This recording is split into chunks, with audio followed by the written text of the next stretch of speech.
Hello everyone, welcome back to my channel learning with Ranjani. మీరు కూడా మీ చైల్డ్ని వేరే పిల్లలతో కంపేర్ చేస్తున్నారా?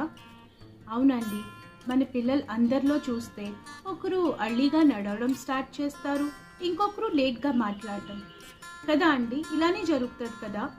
కానీ ఇందులో ఒక ఇంపార్టెంట్ నిజం ఉంది. అందరికీ డెవలప్మెంట్ ఒక ప్యాటర్న్లోనే జరుగుతుంది.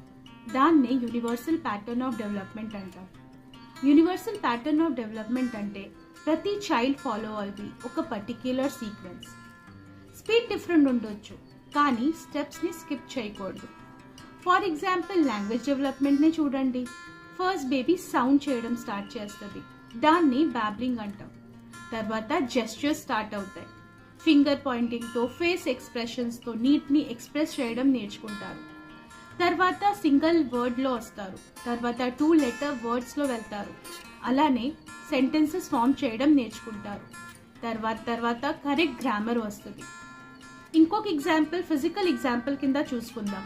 ఫిజికల్ డెవలప్మెంట్లో ఏమవుతుంది? ఫస్ట్ బేబీ నెక్ కంట్రోల్ నేర్చుకుంటుంది. తర్వాత సిట్టింగ్ పొజిషన్లో వస్తారు, కూర్చోవడం నేర్చుకుంటారు. తర్వాత క్రాల్ చేయడం నేర్చుకుంటారు. దెన్ వాక్ చేయడం స్టార్ట్ చేస్తారు.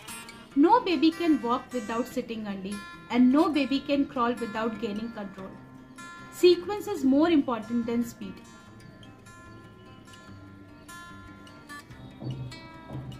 బుక్స్ లో ఏజ్ చెప్తారు, but age is just average అండి. ఒక బేబీ 9 months లో నడవడం స్టార్ట్ చేస్తారు, ఇంకొక బేబీ 14 months లో నడవచ్చు. రెండు నార్మలే, బికాస్ సీక్వెన్స్ కరెక్ట్ గా ఫాలో అవుతుంది అని.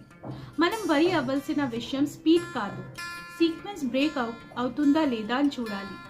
స్టెప్ ఫాలో అవుతుంటే చైల్డ్ డెవలప్మెంట్లో నో ప్రాబ్లం అండి. Why this pattern matters?